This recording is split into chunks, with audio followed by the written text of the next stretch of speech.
So I was also lucky enough to work on a series of stories about domestic violence as part of my what's called journalism project. So that's 3 subjects together where you can put, or you can do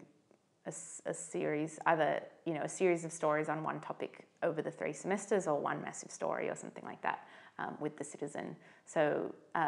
basically, the Centre for Advancing Journalism,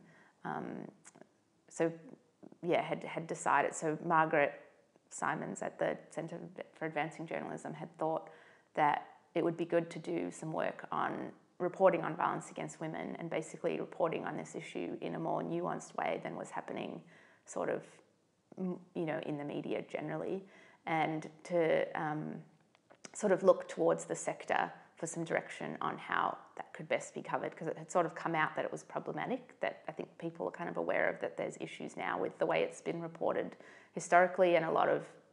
people, a lot of journalists and a lot of editors are trying to report about it in a more sensitive way. So the first thing we did was Margaret organised a meeting with Fiona McCormack, who's the head of Domestic Violence Victoria, to talk to her a little bit about what she thought were some of the issues in reporting, and how those could be improved, and sort of what was missing, and sort of gaps in reporting that was being done on the issue. So we met with her, and she told us that part of the problem was that a lot of the reporting was kind of on this crime and punishment angle, and like a sensationalizing of stories, and that there wasn't that much reporting on the solutions to the problem. And she then explained that basically violence against women is something that has a solution, that they know what the solution is, they know what the problem is, and it just needs to be. It's basically just not happening because of the political will to fix it isn't there. So she explained that basically it's sexism and gender inequitable attitudes that cause violence against women. And so if you can curb those attitudes and get rid of them in a society, then violence against women is going to decrease. So to me, just talking to her, that was really interesting. I sort of thought, wow, like I didn't know that it was so simple in some ways. And I thought if I could get that theory across in a story, that would be really great. And she mentioned that they do this thing called respectful relationships education, which is where they go into schools and try to teach kids how to have better attitudes around gender and less gender inequitable attitudes. So I sort of thought, oh, wow, that's amazing. Like maybe if I could show this in action, I could then have the theory kind of come out through that narrative, because obviously it's more engaging if people can read a story than just sort of read like a policy document on the causes of violence against women. So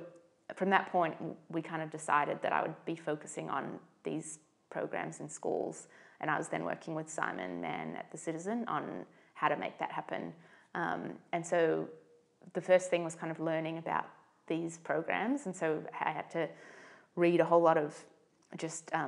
basically gender theory type information about how they worked and the history of them. And it ends up that Victoria actually is kind of at the forefront of these kind of programs, and that a lot of this research has come out of Victoria, and that there was a really big push by the Labor government to